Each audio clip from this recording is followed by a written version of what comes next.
But let's pick it up at verse 1. Oh, let me tell you this. So verses 1 through 11, I titled Defeating the Enemies. Verses 1 through 11, Defeating the Enemies.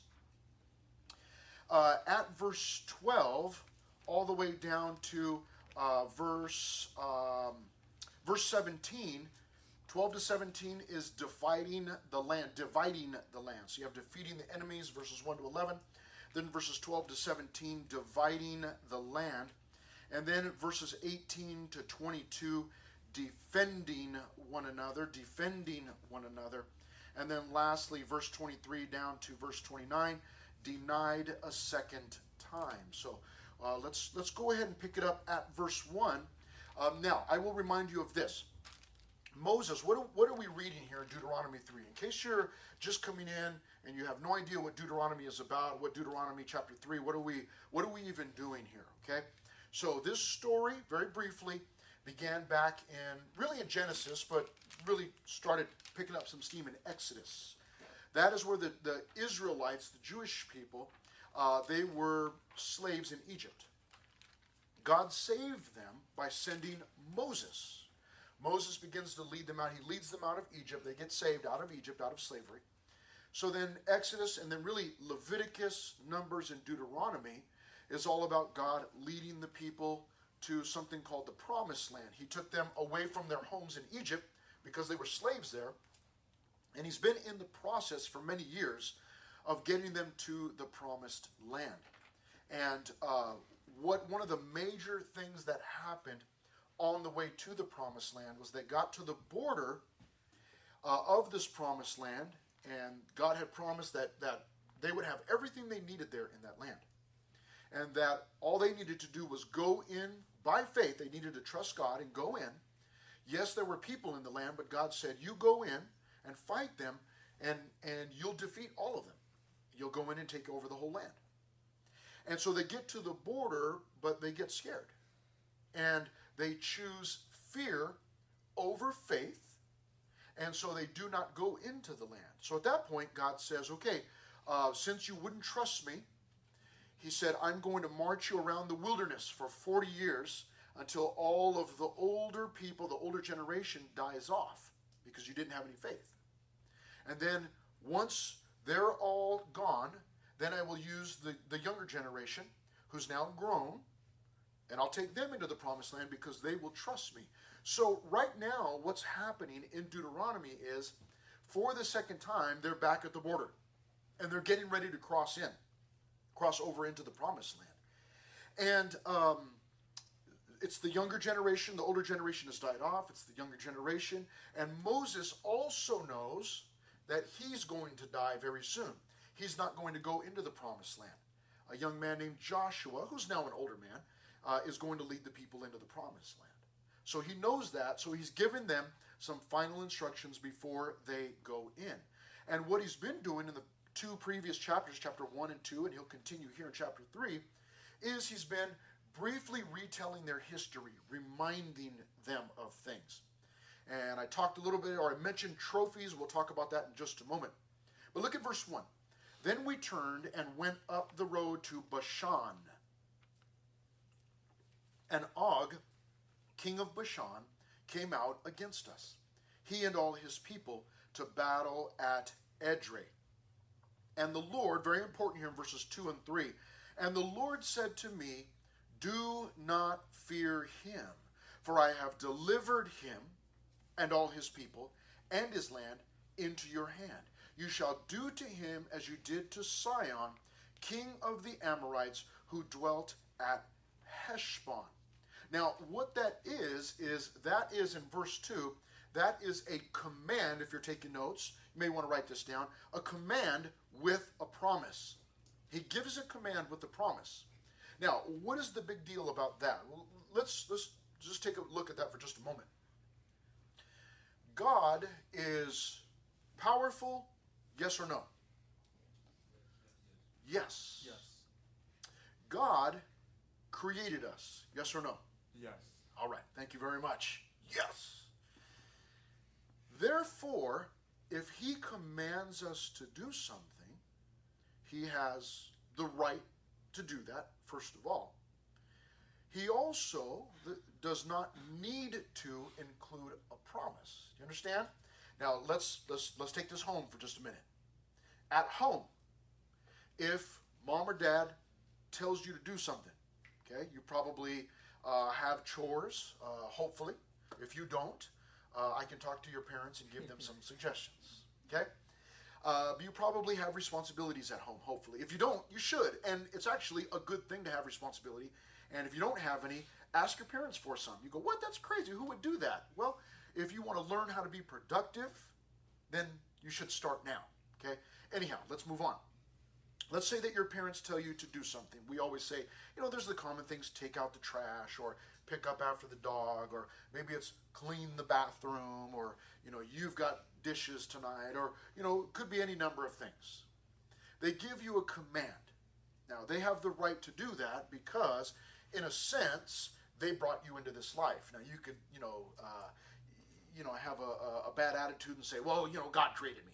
Okay, but he used your parents to bring you into this world. Therefore, your parents, because they're paying the bills, and of course, again, they gave you life, and, they buy you things here and there, like clothes and shoes and socks and chonies and toothpaste and, all those types of things. They have the right to command you to do things without any, that's just it. They just give you the command. They tell you what to do, and you should do it. Okay, we all understand that. What God does here, this is why this is remarkable or extraordinary here in verse 2, is because what he does is he begins with the command, and the command is this. The command is, do not fear him. That's the command. Do not fear him. In that is implied, do not fear him, attack him, destroy him. That's what God is telling them to do here.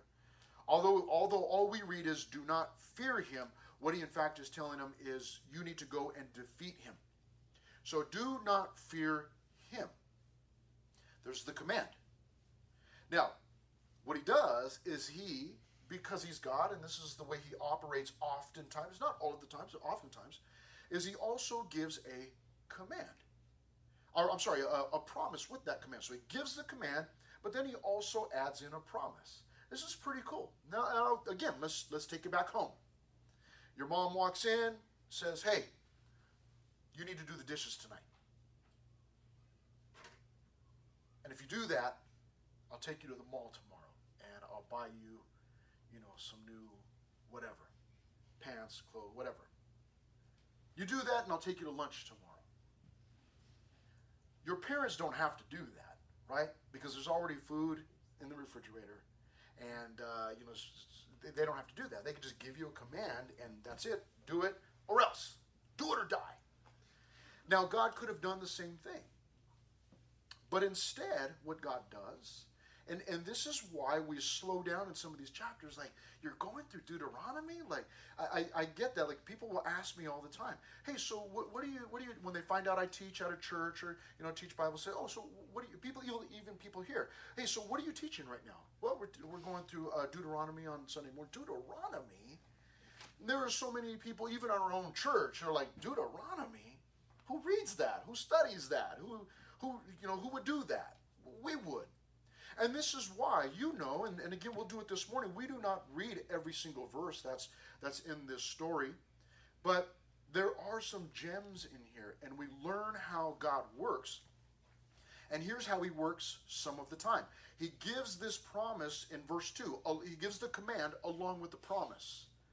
That is nothing less than the goodness of God. He didn't have to do that. But he adds in this promise. Do not fear him. And then this is what he says. For I have delivered him and all his people and his land into your hand. There's the promise. Go do this, and this is what will happen. I command you to go attack him, but when you do that, I promise you that you are going to win. You are going to be successful. This is what I'm promising you. Now, what we see in response to that in verse 3 is this. So the Lord our God also delivered into our hands Og, king of Bashan. So what did God do there? He kept his promise. So there was the command with a promise in verse 2, And then the keeping of the promise, verse 3. But that keeping of the promise also came with something. The keeping of the promise came with the obedience. Let me remind you, verse 2, do not fear him, for I have delivered him and all his people into your hand, in his land. So, you need to go do this. Do not fear him. Go attack. And if you do that, here's what's going to happen. You're going to defeat them. So it's the command with a promise. Now we see the keeping of that promise when the people are obedient. Verse 3, he keeps his promise, first of all, so the Lord our God also delivered into our hands Og, king of Bashan, with all his people. But look at this. And we attacked him until he had no survivors remaining. That's the obedience part. Okay? Now this is so often how God operates. And again, this is why we slow down in some of these sections in Deuteronomy, and we get to see how God works oftentimes. And that is this, that when God commands us to do something and we obey, God is going to deliver. If he tells you to do something and, hey, listen, I want you to do this, and I promise that this is going to happen, when we step out in faith and we do that, we're obedient, he then keeps his promise. That's how this works. That's very simply, that is how the life of faith works. And that's what you and I are learning to do in here on Sunday mornings and Wednesday nights and at camps. And that's what you and I are learning to do. We are learning how to walk by faith. We're being trained by God through his word. And here it is, very simply, God gives the command. He also added in that promise. But when I obey, I see that he follows through. So let's pretend, okay? In the New Testament, Paul says not to be, to the Corinthians, do not be unequally yoked. Do not be yoked together with unbelievers. What he's saying there is do not partner up with or have a tight relationship or romantic relationship, if you're a Christian, with somebody that's not a Christian. He says do not do that, okay? And so maybe you read that, maybe you've got a boyfriend or a girlfriend and that's not a Christian. You're a Christian, they're not a Christian. And then you read that in Corinthians, you go, man, what is this saying? Like, is the Word of God telling me that I need to break it off with this individual? That's what the Word of God is saying. Do not be unequally yoked together with unbelievers, okay? So then you realize, man, I need to break this off. This is scary, okay? But when you step out in faith and you say, hey, listen, boyfriend, girlfriend, I really like you, but here's what the Bible tells me, and I really want to live my life according to the Word of God, and I want to live according to what God's telling me to do, and here's what it says, and you take that step of faith and you break off that relationship. By faith, we're trusting God. That's how this works. He tells us what to do. We, in turn, we obey. We do that. And we will find that on the other side of that on the other side of that obedience, as I obey, I am blessed. That's the general principle. That's generally how it works, okay? So that's what God is telling the people here.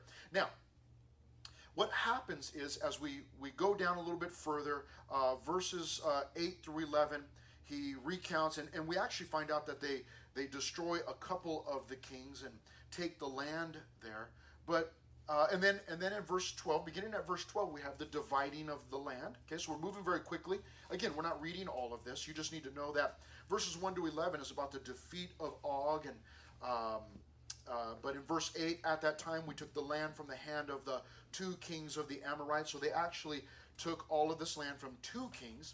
Beginning at verse 12, there was the dividing of the land down to verse 17. Okay? Now, what does all that have to do? Because I mentioned a couple of times now trophies.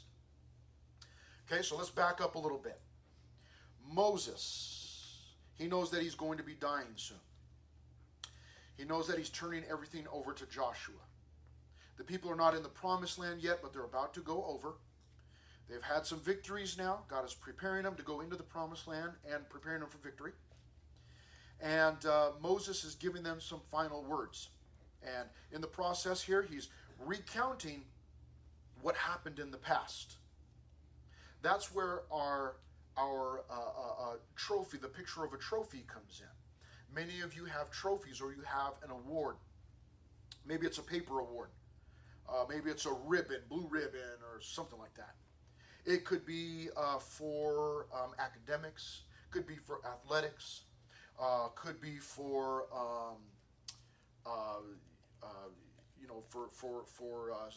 maybe it's some kind of like animal competition. Some of you might take care of animals and you enter them into a competition, and you've got some kind of award, whether it be a trophy or paper or ribbon, whatever it might be.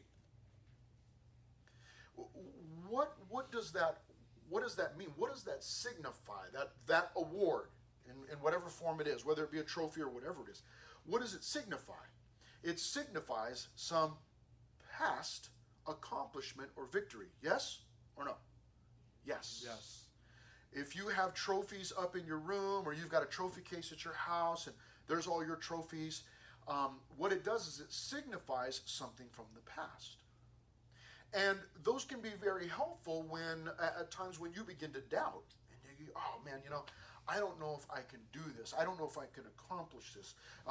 Again, maybe it's something in a class or in school or in sports or in some other area outside of school and sports. And what can happen is you can look back at that trophy case or at that ribbon or at that certificate and you go, oh, see it on the wall and you go, you know what, I did this before.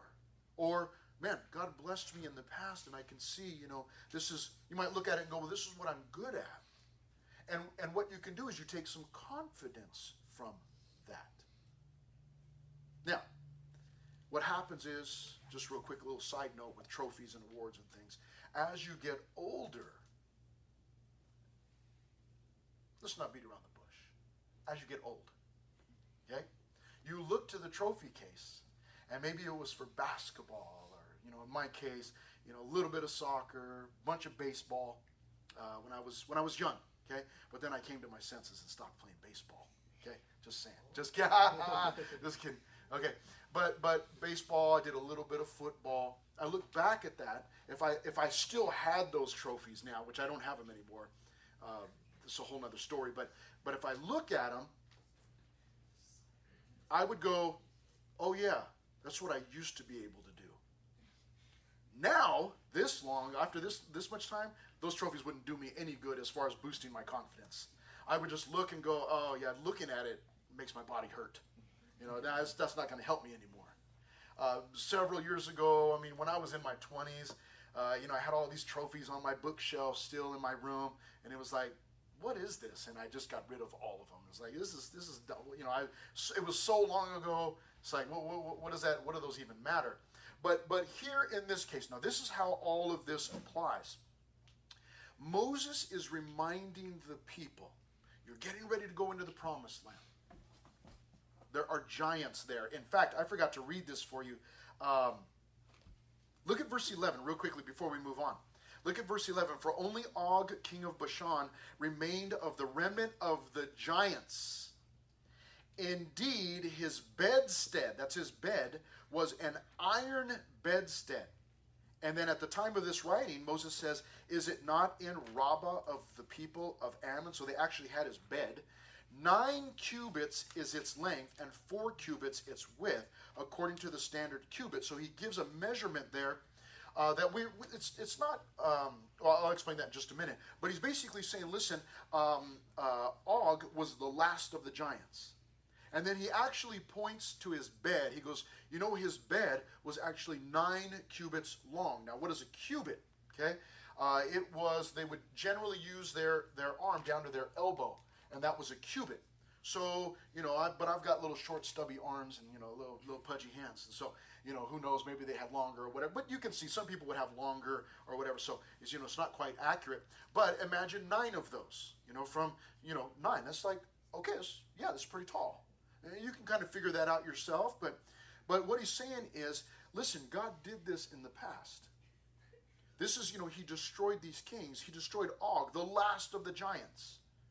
What Moses is doing is he's reminding the people, here's a trophy, but it's not their trophy, it's a trophy from God's victory. And they are able to look back and go, oh, that's right, yeah, God got us out of Egypt, out of slavery. He, he did this and did that, gave us these victories along the way, and he destroyed these kings. He destroyed Og. He destroyed the last of the giants, and that way they could look back and take confidence from that. Not confidence in themselves, but confidence in what God had done. This is why it is good for some of us, maybe all of us, to some of you. I guess what I was thinking was some of you actually keep a journal.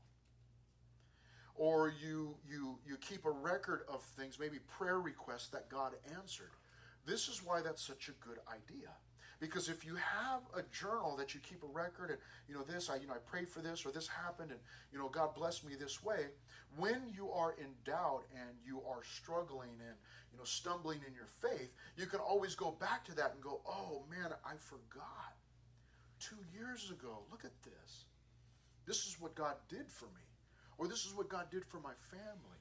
Or I was praying for my friend and God answered this way. Those work as trophies, as reminders. But they also boost your confidence for what's upcoming. And not confidence in yourself, but confidence in the Lord. You go, oh, you know what? God got me through that real hard time, man.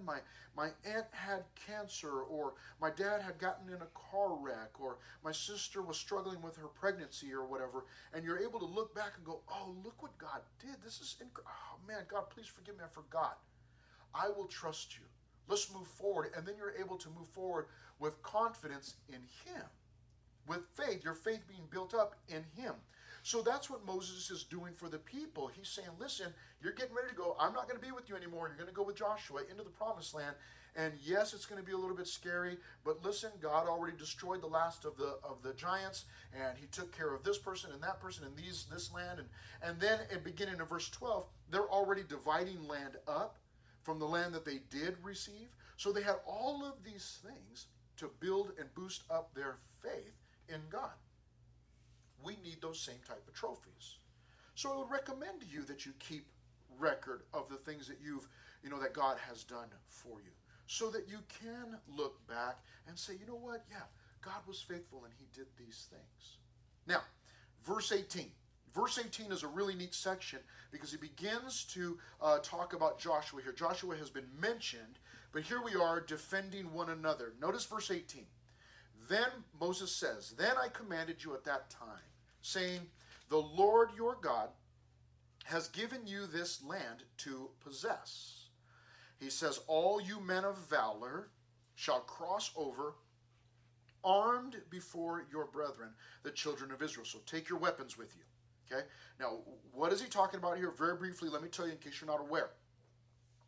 As they were getting to the promised land the second time, 2.5 tribes said, hey, we haven't crossed over the river yet into the promised land, but we really, really like this land that we're in right now. And it's good for our cattle, it's good for our livestock. Can we please stay here? And Moses allowed it, okay? And evidently God allowed it also. So that's the land that they're dividing up. That's the land. But in order to do that, they came to Moses and said, we'd like to just stay here and not go into the promised land. There was a little bit of drama. Moses scolded them for wanting to do that. I won't go back into all of that. You just need to know right now that what Moses told them at that point was, fine, we'll let you stay here in this land.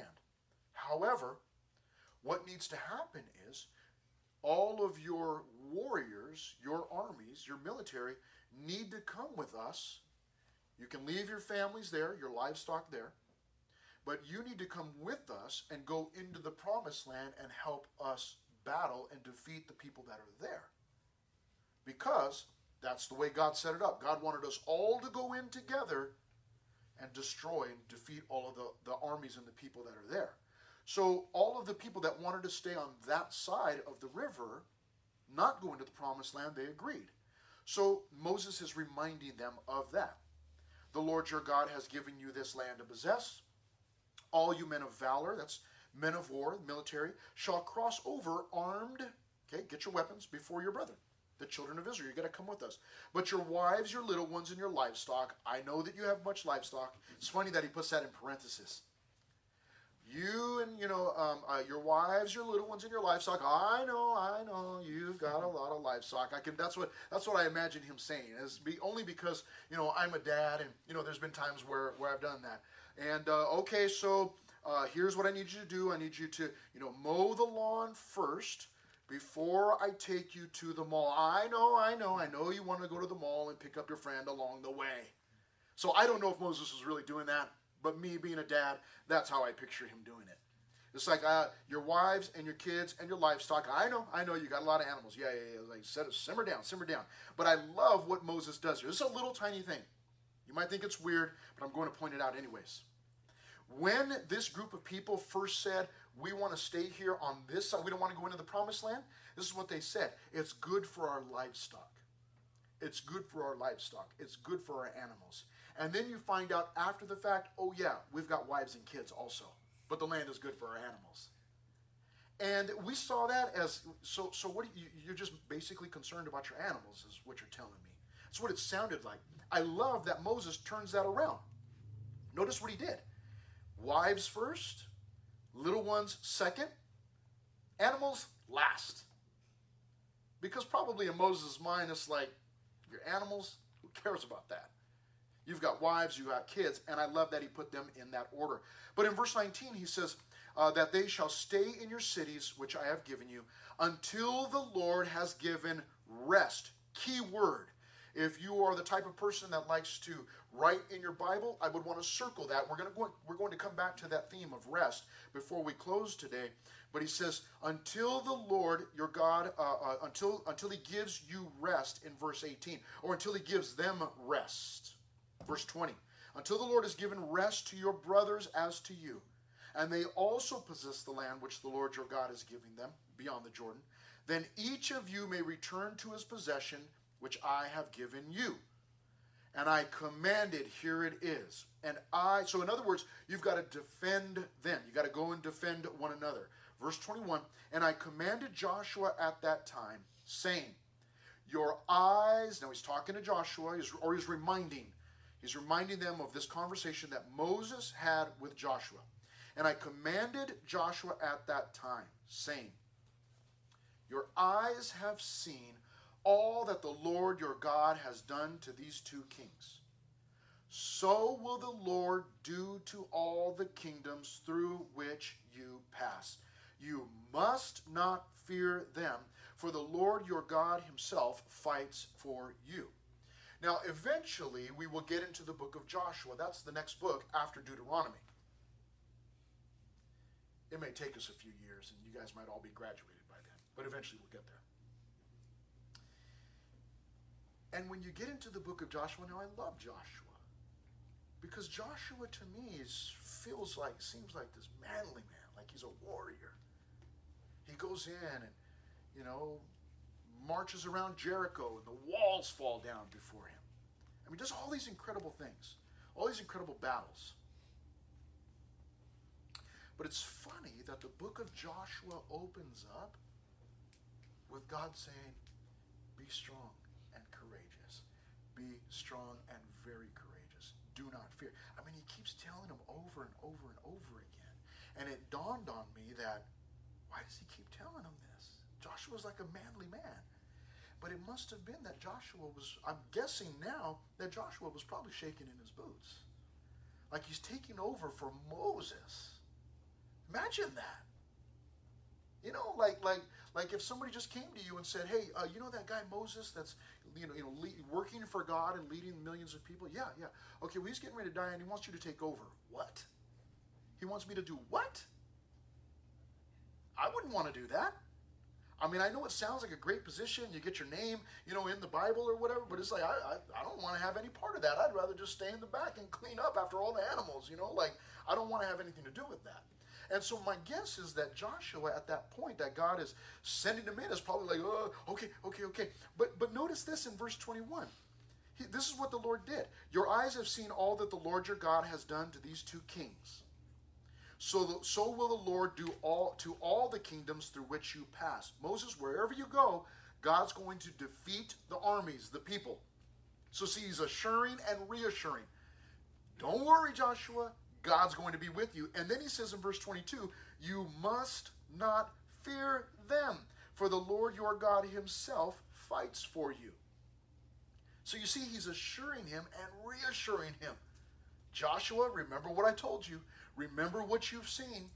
God's going to be with you. Do not be afraid. God will fight for you. He's telling him over and over and over and over again. I love this because I need to be reminded of things.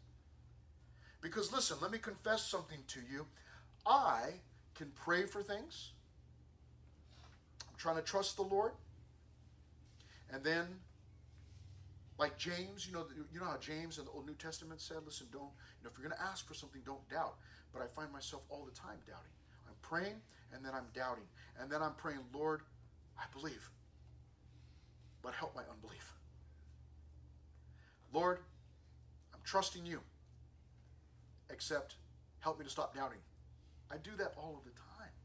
And Lord, why can't I just trust you in this? Why am I doubting you in this? I struggle with that just like you do, probably. That's my guess, is that you pray for things and then you doubt.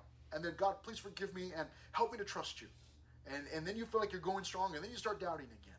And so my guess is that Joshua is probably like, okay, Moses, all right. I mean, Moses is telling you, come on, Joshua. Imagine Moses, this old guy, split the Red Sea. He's doing all these incredible things, and he's telling you, come on, you got this. He said, puede. You can do it. And you're like, okay, you're right. Yes, the Lord is with me. All right, okay, I've been with you. I saw all that the Lord did. Yes, I can do this.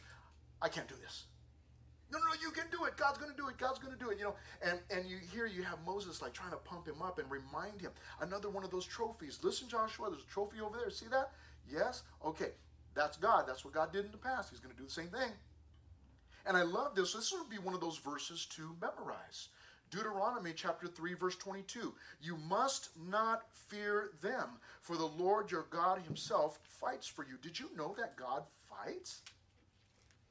Isn't that wild? Your mom and dad always told you, do not fight. And now you can say, but God does? You don't want to go around fighting, obviously. That's not a good idea. But God fights. I love this. Now, does this mean that God only fights for Joshua? Is that what that means? No. Joshua is being told this specifically here. Listen, God himself fights for you. But what we learn from that is that God fights, not just for Joshua, but for Moses and for the people and for me. God fights for me. I love that when Moses had just led the people out of Egypt, and they just crossed through the Red Sea, and as the Egyptians were chasing them, the Red Sea closed up and destroyed all of the Egyptian army, all of Pharaoh's army. And when they got to the other side, Moses turned into a Pentecostal. And he started singing to the Lord. He's like, yeah, let's sing. And he sings a song. Check this out. He sings a song about God killing the Egyptians. Think about that for a moment. He sang a song about God killing. Okay. But one of the things that he says in there, he says this. He says, the Lord is a man of war. The Lord is his name. The Lord is a man of war. What a beautiful verse. Because I need for God to fight for me. I need for God to protect me and to defend me and fight on my behalf. I need that. So we find out here in these verses that God, yes, he's gentle, and yes, God is love, and he's patient, and he's kind, and he's compassionate, and all of those things. But he's also a warrior. Moses said he's a man of war. Here we find out that God fights. And he's being promised, Joshua is being promised that that God is going to fight for him and for the people. Now, we move into our last section now. We'll close this up here in a few minutes. Don't get too excited. Denied, Pastor Chris says that all the time. It's like another 45 minutes. Verse 23, as we get to verse 23 down to verse 29, the section is called Denied a Second Time. Then I pleaded with the Lord. This is Moses speaking. Then I pleaded with the Lord at that time, saying, O Lord God, O Lord God, you have begun to show your servant your greatness and your mighty hand. For what God is there, little g, what God is there in heaven or on earth, who can do anything like your works and your mighty deeds? Wonderful verse. Here's where Moses goes, verse 25, okay? Kind of sounds like you buttered him up. God, you're the greatest. So I pray, let me cry. But he was, in fact, stating facts there. These were facts about God, acknowledging God. Verse 25, I pray, let me cross over and see the good land beyond the Jordan, those pleasant mountains and Lebanon. But the Lord was angry with me on your account. Sounds kind of funny to me, right there. Now, keep in mind that Moses is explaining God in human terms, okay? Was God, in fact, angry? Perhaps he was. We'll talk about why. Perhaps he was. But I like also that Moses throws this in. But the Lord was angry with me on your account. God was angry at me because of you. It almost sounds like he's trying to blame, like he's trying to blame the people. Like, it's all your fault. I asked if I could go into the promised land, and God said no. He was angry with me because of you. Okay? But I love you, but God was angry with me. He says in verse 23, but the Lord was angry with me on your account and would not listen to me. Which, again, we're getting this in human terms. I want you to pay attention. I don't want you to think, oh, God doesn't listen to me when he's angry. Listen, but the Lord was angry with me on your account and would not listen to me. So the Lord said to me, enough of that. Speak no more to me of this matter. So, did God not listen to him? No, God listened to him. God heard him because God answered him. Again, keep in mind that Moses is explaining in human terms. And our human language falls short of God. We're not always able to adequately explain God or the things that God does. But here's what's happening, is that Moses is saying, I asked him a second time if I could go in to the promised land. But God said, no way, it's not going to happen. Verse 25, verse 26. You say, what is all that about? I'll read it for you in just a second, but look at verse 27. So here's what God does tell him, though. Go up to the top of Pisgah, a mountain, and lift your eyes toward the west, the north, the south, and the east. Behold it with your eyes, for you shall not cross over this Jordan. So he tells him, you cannot go into the promised land. But what you can do is you can go up on a mountain and you can look at it. Look at it. Look in all directions and see what I am providing for the people. God goes on to say this in verse 28. But command Joshua and encourage him and strengthen him. For he shall... Why would he need to be encouraged and strengthened? Maybe he's fearful. Maybe. Encourage him and strengthen him, for he shall go over before this people. In other words, he's going to lead them, and he shall cause them to inherit the land which you will see. So we stayed in the valley opposite Beth Peor. Now, what is that all about? Why did Moses, he's the great leader, why was he not being allowed to go in? You do not need to turn there unless you want to, but we read the story prior to this a while back. In Numbers chapter 20, it tells us about Moses' error at Kadesh. And here's what happens in Numbers chapter 20, is that the people were thirsty, and they began to complain.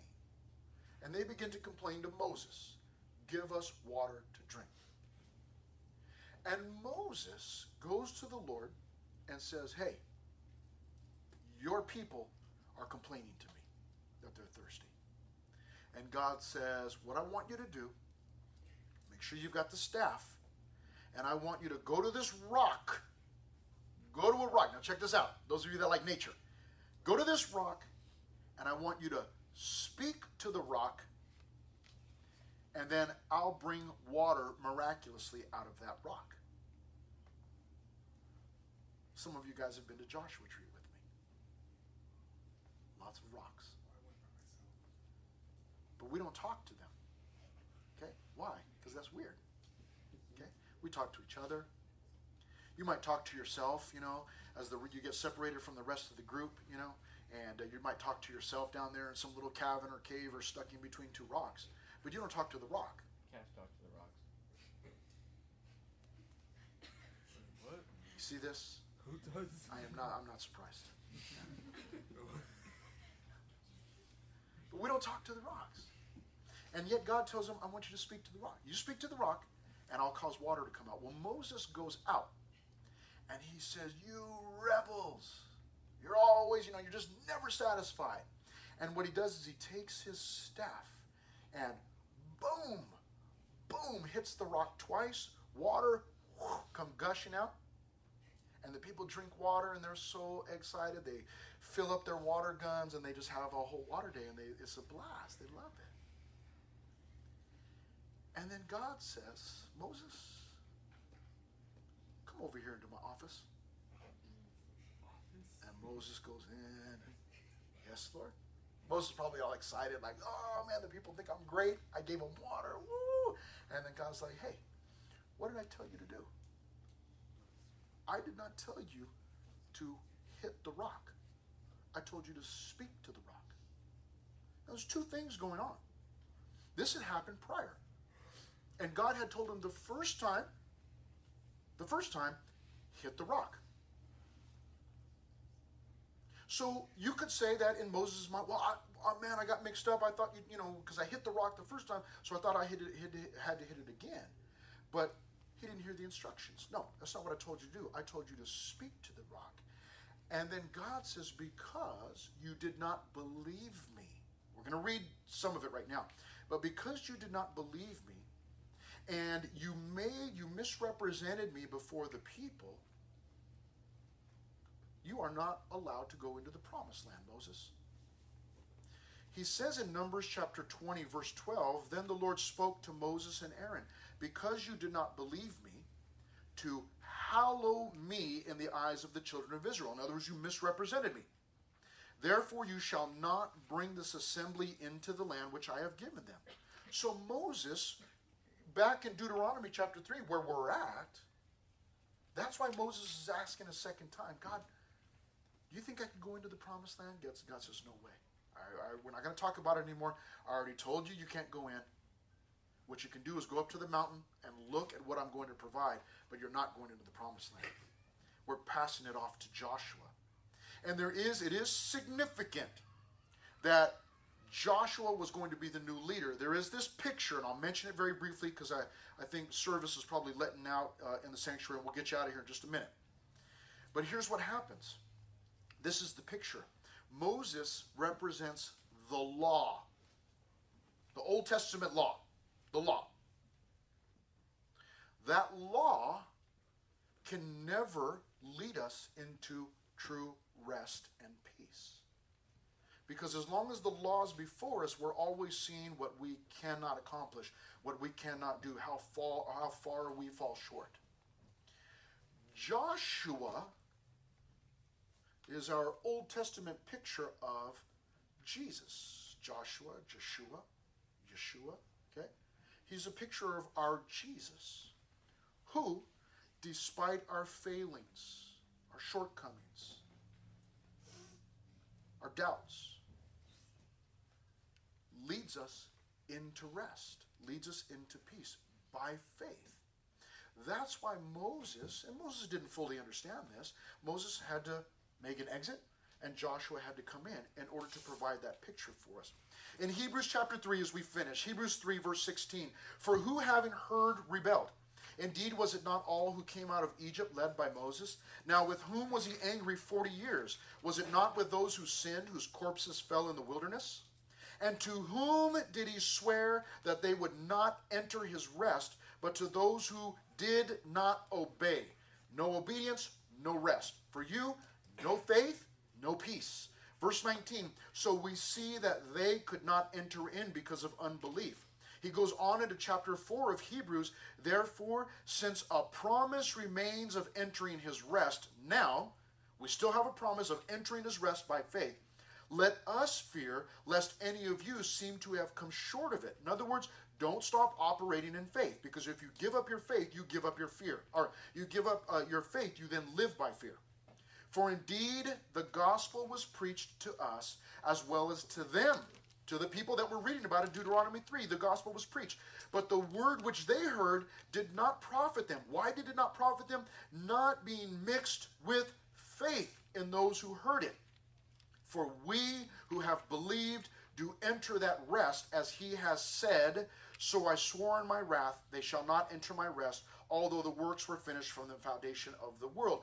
In the letter to the Hebrews, the writer says, listen, that Old Testament picture in Deuteronomy 3, that was a picture for us. And the picture was this, that if we do not operate and live by faith in God, we will never experience his rest and his peace. We will, even as Christians, we will always be struggling, and some of us have experienced that. I'm a Christian, why do I not have his peace? It's very possible it is because you're struggling in some area and you're not trusting him in that area, and thus you're not experiencing his rest and his peace. Because when I trust God, then I go, hey, not a big deal, man, God's got it. He said what he said. He's going to do what he always does. He's going to come through. I don't have to worry about it. I'm thus experiencing his rest, his peace. So the valuable lesson for you and I today is that you and I operate in the same way as Deuteronomy 3 from thousands of years ago. When we trust God, we experience his peace. You say, man, it took us a whole chapter and all that time just to learn that? Yeah. You know why? Because we need repetition. We need to hear it again and again and again and again. Father, thank you so much for this morning.